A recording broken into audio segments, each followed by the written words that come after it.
Ahoy there, mates. Welcome aboard the VHS Pirate Ship. I'm Captain Adam, and welcome to the show and tell that treats you well. It's Captain Adam's Show and Tell.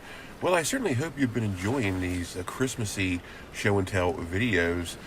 Today we'll make the fourth in the Christmas show and tell VHS series. I have a lot of Christmas stuff, maybe more than I really thought I did, and certainly be sure to check out the first one of this series, which was my Christmas special VHS collection. Then the second one was my Christmas movie VHS collection, and then the most recent one, the third one in the series, was the Not Really Christmas movie VHS collection. Of course, that's movies like Die Hard and Lethal Weapon and Batman Returns, stuff like that. So that was a pretty fun time. And it's funny, my original idea for this was to put all this on one video, not really taking into account how many Christmas VHS I actually had. And that would be quite a tremendously long video, and I just wasn't going to do that to you. So I just decided to split these up, and I think it works out pretty well. Today, we're going to take a look at all the Christmas Carol rendition VHS I have. There were plenty of them, and I have plenty of them in my collection. So most certainly, this is going to be a pretty good time. Hopefully, this will charm the dickens out of you. Sorry about that, most certainly. So let me start off by asking, like I always do, how you doing out there? Are you having a pretty good time? Are things going well for you? Are you in the Christmas spirit? Or perhaps maybe there's some stuff going on that's preventing that from really happening? Well, I certainly hope not, but if that is the case, I want you to know that things are going to get better. As much as you think that they might not, they certainly will get better.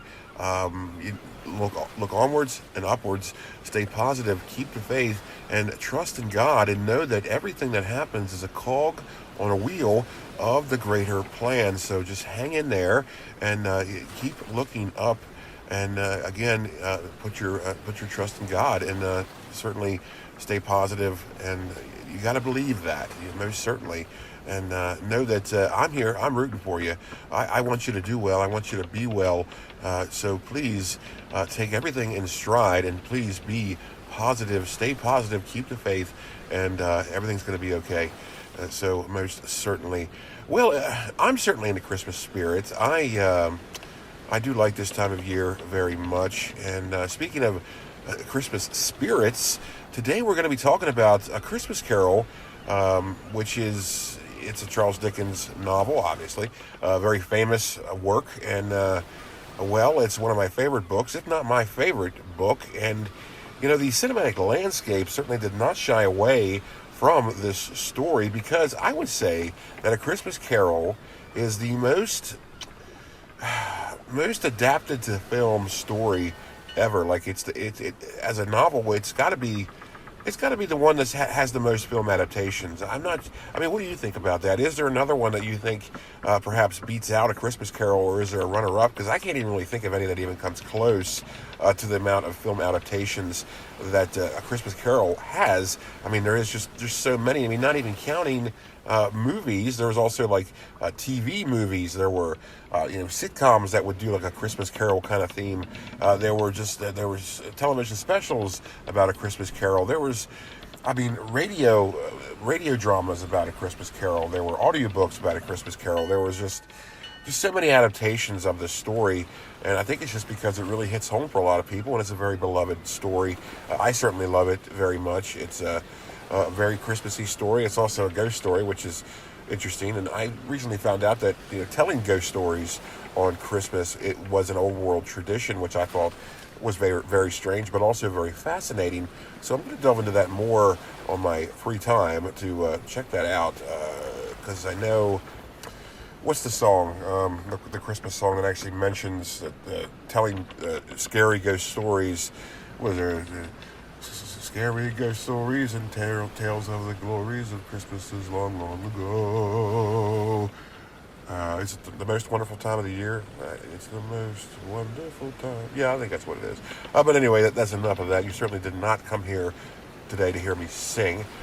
So yes, for whatever reason you came here today, maybe you like Christmas. Maybe you like and you also like VHS. Maybe you don't like Christmas so much, but you like VHS. For whatever reason you're here, I certainly am glad you are here, and I certainly hope you're doing well out there.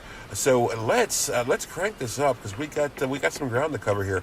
Lots of moving parts, and let's delve into my Christmas Carol VHS collection. Let's go. First and foremost, we have the adaptation of A Christmas Carol that's perhaps everybody's favorite, certainly the most modern adaptation, with Scrooged, the Bill Murray classic. What else really can I say about this film? Just extremely well done, an extremely well done adaptation of this. One of my favorite Christmas movies, and certainly one of my favorite renditions of A Christmas Carol. But sometimes, I usually don't include, when I ask people what their favorite rendition of A Christmas Carol is, and I do ask that question a lot, by the way. It's just something I find very interesting to know about people. I typically exclude this because it's almost an automatic, because people just love this movie so much. And also it's an adaptation, yes, but a very loose one, because there are some things that are very, very different than the original story, but that was the point. So when I do ask people about what their favorite rendition of A Christmas Carol is, I usually say, except this one, because it is just sort of a given, and it is just so different that it is a rendition, but it's just so different. But it's just gloriously done, and it's also very, very touching.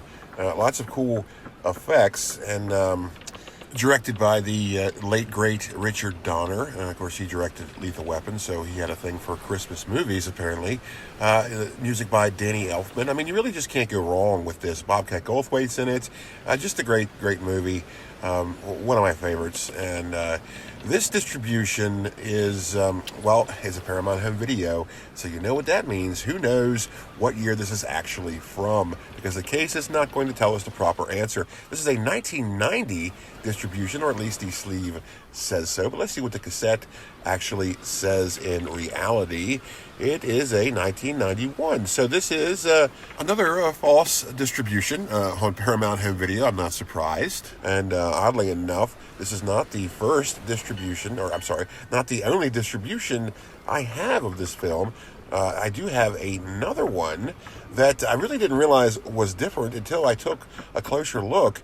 This is an ex-rental copy. You can see the rating sticker there, and this is from Video Magic.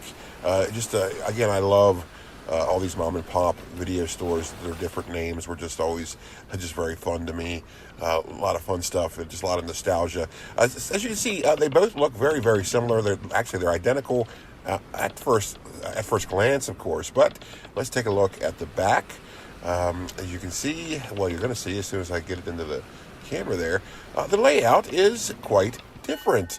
And this is really what sort of brought it to my attention that, wait a minute, these aren't the same, even though I thought they were. So let's take a closer look at the Video Magic ex-rental copy here. What does the sleeve say? What year is it from? Yes, it says 1989, but let's see what the cassette says. That is always the truth teller. Let's see here, 1989. So yes, this is an honest distribution. So good job, Paramount Home Video. That is very not typical of you, but sometimes you would give us the truth when it came to the years of certain distributions. So that's fun. And like I said, this is really what sort of brought it to my attention that Paramount Home Video was a very tricksy distributor, in that their years weren't entirely accurate, or they would use the same sleeve for a later manufactured cassette. So the sleeve can say one thing, but the cassette says something entirely different, usually like 8 years after the date that's on the sleeve. So that's quite different, and not really what you're looking for when you're trying to chronicle a VHS. So yes, Scrooged, great movie. I really haven't met anybody that hasn't seen this.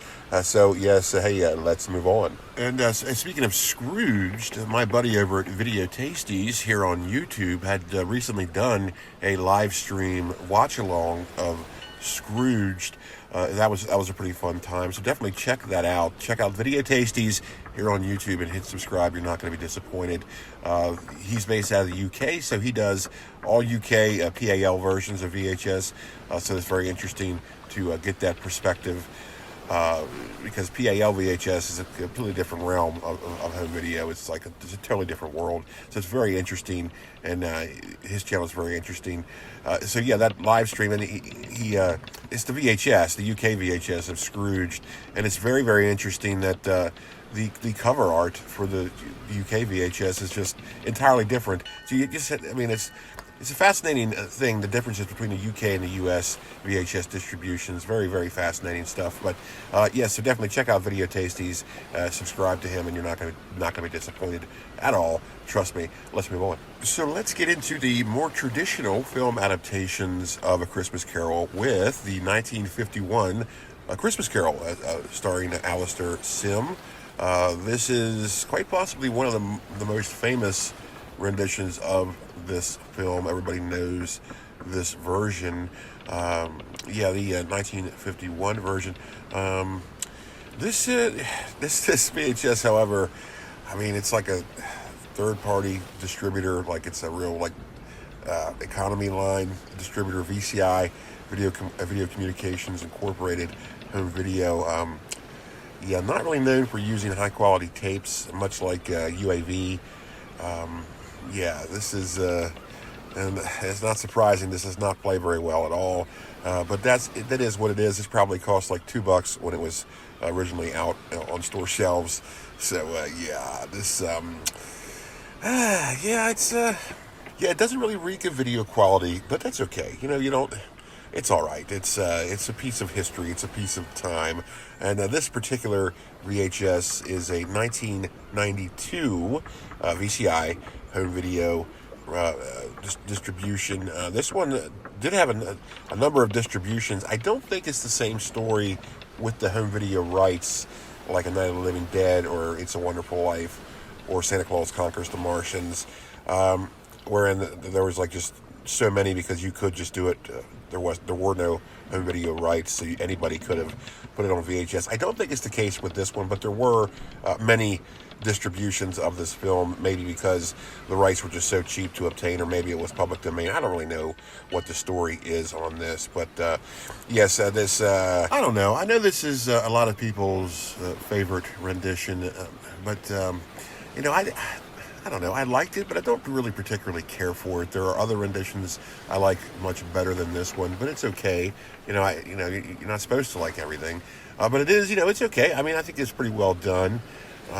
It's just not my favorite, but it's quite all right. But I am happy to have this in my VHS collection.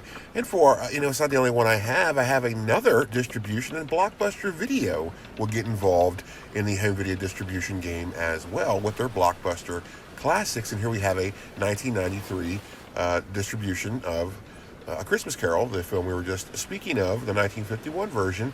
And Blockbuster, I'm not entirely sure how many movies they would release on VHS with their own distributions under the Blockbuster Classics moniker. I know they did A Night of the Living Dead, they did Halloween, they did a number of Three Stooges shorts, and of course they did this one. But I'm not really sure, how many total there were. So every time I come across one of these Blockbuster Classic collection distributions, I always pick them up, no matter what the film is, because I just think they're very neat to have, and this is no exception.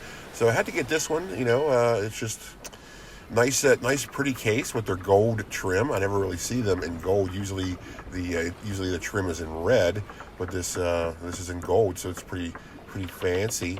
I certainly like it very much. Definitely a better quality video than the VCI version. So it's nice to have an actual decent quality VHS of the 1951 A Christmas Carol. So yes, but let's move on. Now, A Christmas Carol is my favorite book, but it does not mean that every film adaptation is my favorite. Here we have the 1938 version of A Christmas Carol. I just never really got into this one very much. There just seems to be something very lackluster about it, and I really don't like to be negative, but I don't know. I guess I am pretty picky when it comes to film adaptations of A Christmas Carol, because I just think that there's certain things you need to do properly, and this just doesn't do a lot of things properly. When you do a Christmas Carol film adaptation, or any kind of like stage play or whatever, you really need there's a couple crucial parts you need to really nail, and one of them being the Jacob Marley, Scrooge's encounter with Jacob Marley. That has to be like really, really sort of intense. It has to be scary, and you really have to feel it from Ebenezer that he is feeling a feeling of dread. It's like a dreadful moment, and this just does not have it. This has a very just a very, I don't know, a very humdrum Jacob Marley encounter, and yeah, I'm just not into this one. I don't know, but then there's a few other things they did just in a very just odd way, and I don't know. I just didn't dig it. But it's okay. Not everything is for everyone, and you don't have to like everything. That's for sure. But I don't know. It is what it is, as they say. Now, this particular distribution is a 1988 MGA UA home video distribution with a sub-distribution of Turner Home Entertainment. Yes, this is the version that stars Reginald Owen. As far as him as I don't know, he did okay as Ebenezer Scrooge, but there just was something missing about this movie. I can't really put my finger on it, and it's only an hour and 10 minutes long, so it's short. So I don't know. But anyways, here is the classic reflective silver cassette label from MGM Home Video. That's always something to look for in their early releases. But interestingly enough, I have this twice in my collection. Of course, this one's a little bit more damaged, or at least I thought I did. And this is where things get a little weird, because whilst this is a 1988 MGM Home Video distribution, it's different. It's the same year, but it's totally different. The cassette label on that is not the silver reflective one. Instead, it's just a normal paper label. And so, yeah, it's just odd that they would do that. And then you realize that it's more than likely because it was produced in a different factory. So they probably had different manufacturing standards. I don't know how that happens, but the subtle differences, while aren't really that big of a deal. They sort of are, certainly depending on what kind of collector you are. If you're a purist and simply have to have every single distribution of a certain tape, well, this is where it gets a little tricky, because there are these variants, and that's exactly what they are, is variants in any kind of collecting market, be it baseball cards or Battle Beast or Transformers or whatever. If there's a variant, you more than likely want it, and this one I'm quite certain was an unintentional variant, but they just kind of made it thinking it wasn't that big of a deal, and I guess it's not, but oh well. So yeah, I'm not a fan of this version of A Christmas Carol, but I am a fan of the MGM UA Home Video book box, and that's what we have right here with the 1985 MGM UA Home Video distribution, another Video Magic X rental. This is well, I've had this for a long time, and this is the first book box I ever collected. So this is the first in what would be sort of, I don't know, it's an okay size library of MGM book boxes. I'll do a show and tell about that sometime soon. Yeah, again, this is the 1938 adaptation of A Christmas Carol, but the 1985 VHS distribution in the book box. And I'm not sure if this is the, excuse me, I'm not sure if this is the first US VHS distribution. It is rather early. I mean, VHS started in 1976, and this is an 85, so, I mean, there might be one before this. I don't know, but I am very, very happy to have this, despite the fact I don't like this film very much. So, let's move on. One thing many adaptations of A Christmas Carol would do would be to change the name to simply Scrooge, which is the case for our next VHS here. This is Scrooge, a 1935 film, and I don't really know much about this. I've never seen this, and unfortunately, I may never see at least this VHS, because this VHS is damaged, as we're getting ready to see. I found this in a big box of just VHS tapes for like $2. This was at the bottom. See, look at that. It's cracked. It got damaged in some way pretty severely. So won't be watching this one. I'll have to look it up through other means. So I don't know much about this one. Can't really say much about this one, but there it is. Yeah, Scrooge. They just would a lot of times just drop A Christmas Carol and just call it Scrooge for whatever reason. And even in Scrooged, the IBC production of A Christmas Carol is called Scrooge. So it's just something that they would do. And this is something they would do for our next tape with the musical Scrooge, a 1970 adaptation of A Christmas Carol. And this one is unique in that it is a musical, as I just mentioned. Now, there have been a number of stage productions about A Christmas Carol that were musicals, but I do not believe this is based on any of them. And I got to tell you, and I always reiterate this, I don't like to be negative. I really don't. But, however, this has to be my least favorite of any film adaptation of A Christmas Carol. It is just, I don't know, it's not very enjoyable. At least to me it wasn't. I know a lot of people really dig this, but I got to tell you, I'm not one of them. This was just, ooh. The thing is, the adaptation of the story was done rather well. They, it wasn't too far off the mark, but they did some things that were sort of weird. Like, Isabel is not Fezziwig's daughter. I don't know where they came up with that. That's sort of unnecessary. They changed the name of Scrooge's nephew from Fred to Harry for seemingly no reason whatsoever, just kind of really unnecessary. And well, the songs just aren't entertaining. They don't do anything for the story or the engagement of the movie, and that's what a musical is supposed to do. The songs just sort of are really flat and sort of annoying and just really slow the movie down. It's to the point where you wish it wasn't a musical. You just wish you could just see the film and just see the story unfold, because that's not too bad. But the music just really ruins this for me, and it just really slows the pacing down. And I don't know, it just wasn't for me. I'll just say that. This does star Alec Guinness as Jacob Marley, and he does a fair job. So yeah, and this also has a really weird part where, like, it's during the Ghost of Christmas Future, that segment, and Scrooge actually goes to hell. That's really weird. That's something that you've never seen in any other real adaptation of this film, and so that's really strange. They really should have left that part out. But, on the positive side, they did some things rather well, I should think. However, Tiny Tim is not one of them, even though, he was fine as he is, but didn't act like a Tiny Tim that you normally see in adaptations, where he didn't seem like he was very sickly at all. And so that's just kind of weird. It didn't really convince us that Tiny Tim was in as dire need as the story tells us he is. So that's one thing. Just a lot of things going against this as far as I'm concerned, and I do not like this at all. But I am happy to have this in my collection because it is an early CBS Fox home video. It's part of their early library, and they did a thing with the uniform tape sleeves where all the spines look the same, so you could organize them, and it looks really neat. That's really the only reason I bought this. It was only a quarter when I bought it. You can see that there's a price tag of 75 cents on it. No, it was not 75 cents. It was a quarter. So I decided to buy it. Never saw it before this. Watched it the other night, and well, that's time I'm not getting back.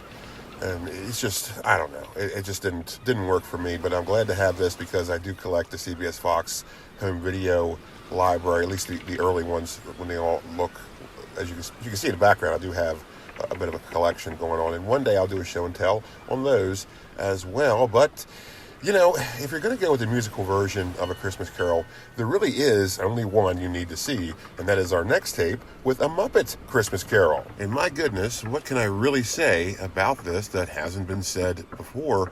Remarkable film. Just, it was an instant classic, instant favorite. Everybody loves this. It's to the point where when I ask people what their favorite rendition of A Christmas Carol is, as I mentioned at the beginning of this video, I do that.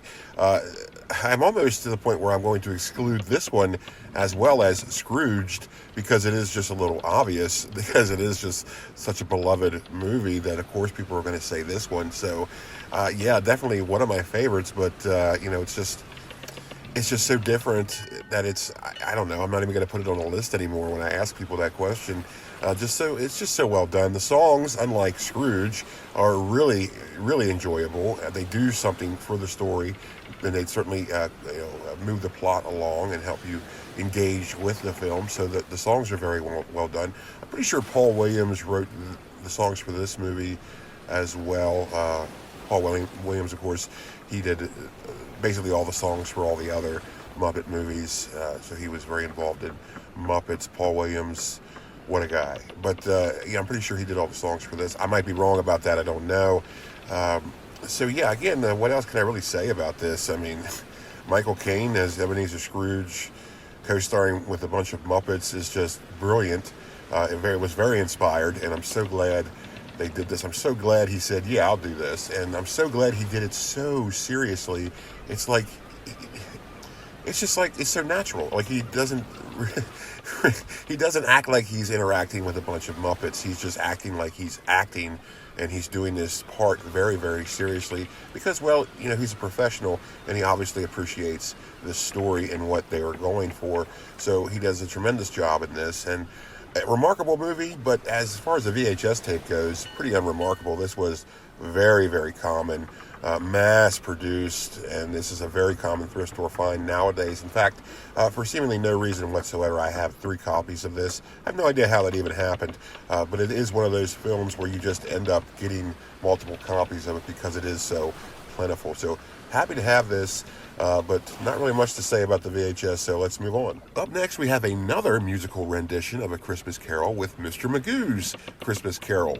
I don't know if this was just a television special or if it was a theatrical released movie. I am not sure, but either way, here it is. Excuse me. Yeah, I got to tell you, I know a lot of people like this because, well, when it comes to certain things, if you grew up with it, you're going to be instantly nostalgic for it, and really just, you're going to like it whether or not you like it, if you know what I mean. So there's that, and I did not grow up with this. This was before my time, but I have watched it, and I don't like it. I got to tell you, I don't like it. It's not for me.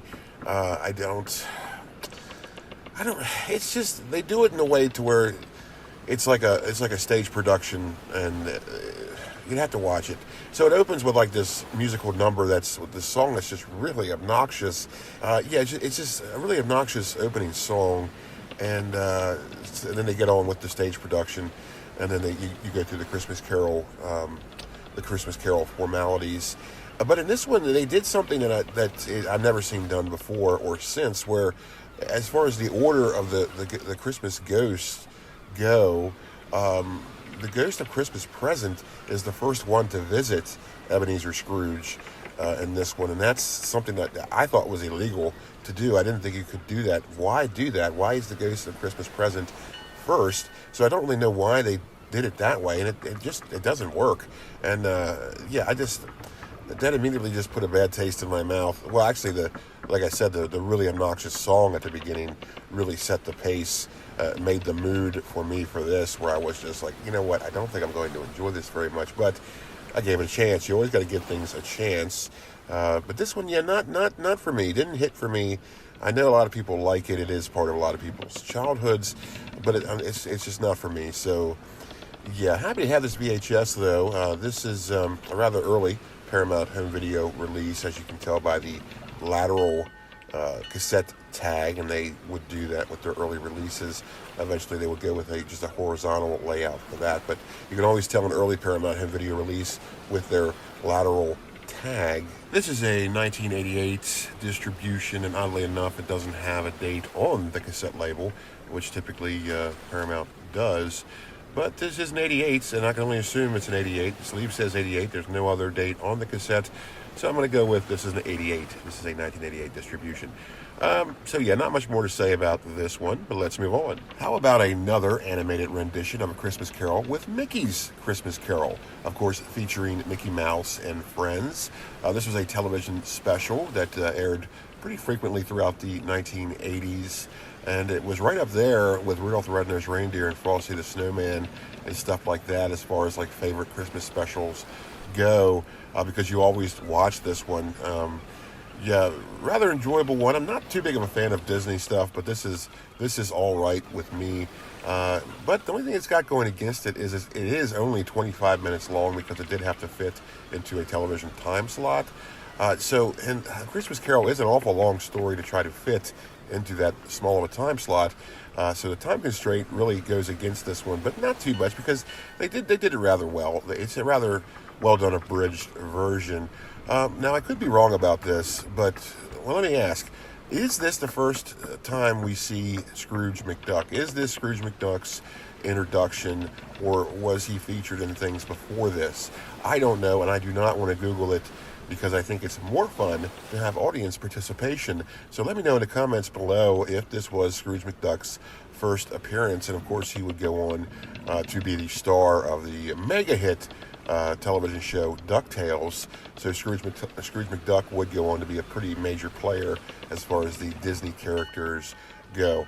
So yes, happy to have this one. It is a Disney VHS, so in typical fashion of them, there really is no date on this tape. So I don't know what year it's from. Disney Home Video just wouldn't date their stuff for some reason. And this is the case for this one. Happy to have this one, but like I said, it is only 25 minutes long, and it's not the only VHS that's short. There are plenty of others that have that same time length, and I always thought it was weird. Like when you rented this as a kid, it would be the same price as a movie that was like 2 hours long. So it didn't seem like you really were getting your money's worth by paying full price for a 25-minute tape. When you pay the same amount for a 2-hour tape, it just doesn't seem like it's right. But who was going to do that? Who was going to take the time to really see how long what tape was what and charge by the minute? I don't know why they would do that, but to me it just seems a little weird. Like you're getting the shaft there if you rent a 25-minute tape for the same price as a full-length film. So that's kind of, I don't know. It's pointless to ask now because that is an industry that is long gone. So yes, let's move on. Up next, we have a tape that I simply had to pick up, but I have not watched yet because it is a rather recent acquisition with Blackadder's Christmas Carol. Of course, it's from the show Blackadder. I can't wait to watch this. So I don't really know much about it as of yet. Saw it in the thrift store, had to get it just because I'm a fan of Blackadder. And Blackadder, it's odd. The only reason why I know about that show is when I was, I guess, 12 or so, PBS, or, public broadcasting system, they would show like a rock block of BBC television shows on Saturday nights, and they would play Blackadder along with like Red Dwarf and what was the other one? Of course, Doctor Who. They just played a bunch of British television shows on Saturday nights, and so I would just ended up watching Blackadder because of that. So that's kind of an interesting origin story as to my knowledge of Blackadder, and of course, I just really dug it. So I had to get this one. I don't have much to say about this because I haven't watched it yet, but I certainly had to include it in this video because it is part of my Christmas Carol VHS collection. This is a 1992 distribution from CBS Fox Home Video with a co-distributor of BBC Video. So that's pretty interesting. Yeah, I'm looking forward to firing this one up. But yeah, like I said, I don't have much to say about it because I don't really know about it. Didn't even know it existed until I came across this video in the store. So yeah, there's that, and we're going to move on. Last but certainly not least is my absolute favorite Christmas Carol rendition with the 1983, Christmas Carol. Did I say 83? No, it's 84, sorry. 1984 Christmas Carol, starring George C. Scott.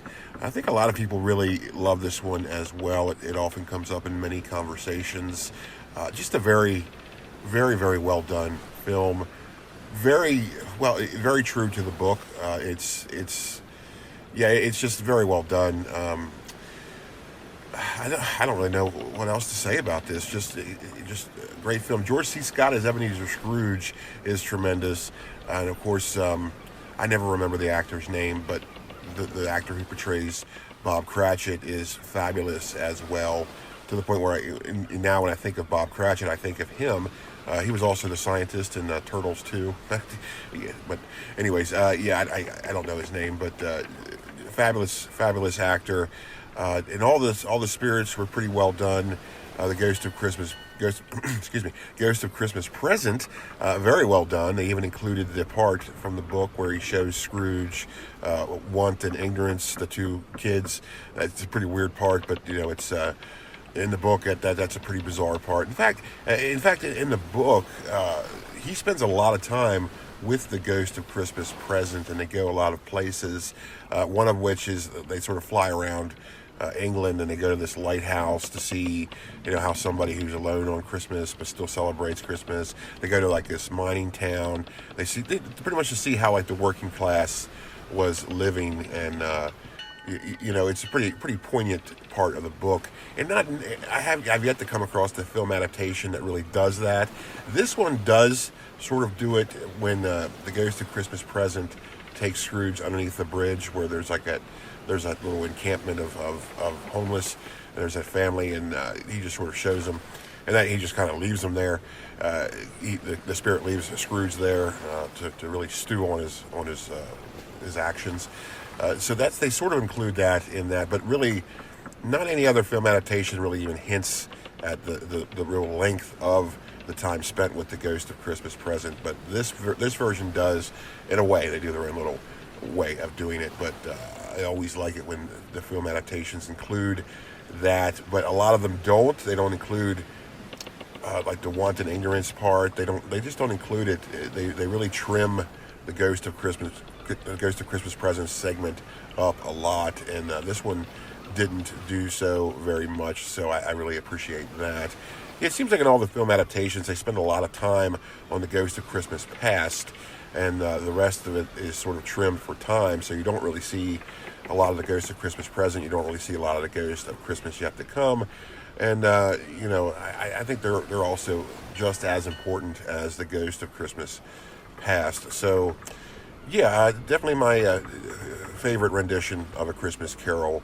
And basically because they do what a lot of the other film adaptations really don't do very well, and that's show the emotion of all these poignant parts of the story, most of which is when Scrooge goes into the future and he sees the Cratchit household, and you realize that Tiny Tim had passed away, had succumbed to his illness, and you see just the emotion on the family, especially from Bob Cratchit. He just did such a wonderful job really emoting just the sense of loss and mourning and grief, and you really feel it. And a lot of movies don't do that. They just sort of like, it's pretty heart-wrenching, and it's supposed to be. Another one is like at the end of the film where Scrooge reconnects with his nephew Fred, and he goes over to his house for Christmas dinner, and it's really emotional because George C. Scott just did a really good job doing this, where he emotes very well, and you can actually feel the sense of just like lost time. Like he even says, forgive me for the time that I've wasted, and it's like he realizes that he has spent most of his life pretty much ignoring Fred, when Fred is his only connection to his family, certainly his only connection to his late sister, who he loved very much, and you feel that in this. And like I said, most other adaptations just don't really connect in that way, so this one just did a very, very fine job in doing that. This particular VHS is a 1995 20th Century Fox home video distribution. It comes in the for whatever reason they decided to put it in a kid's clamshell, but it's all right. This 20th Century Fox would, let me start over. It used to be Fox Video was, of course, CBS Fox Video, but I believe in the early 90s, maybe 91, 92, they had dissolved that partnership, and so it just became 20th Century Fox Home Video, or just Fox Video. So, and that's what this one is. Not really sure why they put it in the kids' clamshell for this distribution, but like I said, it's okay. I just very, very happy to have this one. I do want to get some other distributions of this one because it is my favorite rendition of A Christmas carol. And that is going to about wrap it up for today's show and tell. I certainly hope you enjoyed this very Christmassy show and tell. It will be the last Christmas show and tell, because that's about all I have. What I am pretty thrilled that I was able to make this like a Christmas show and tell saga with all the Christmas VHS I am blessed to have in my collection. And I am blessed to have you watching this right now, and I certainly hope you enjoyed it. And I'm very happy that you joined me here today, and I sincerely hope everything is going well for you out there. I hope you're in the Christmas spirit. I hope things are just rip-roaring for you out there. But if they're not, like I said, definitely look onwards and upwards. Stay positive. Keep the faith. Trust in God and look to Jesus Christ, and everything is going to be all right. Well, I want everybody to have a very Merry Christmas out there, and just really enjoy yourself. Do well and be well, and stay positive. Excuse me. And stay positive. Be generous. Be kind, and be brave. And take care out there. And I'll see you next time, only on Captain Adam's VHS Pirate Ship. Goodbye, and God bless.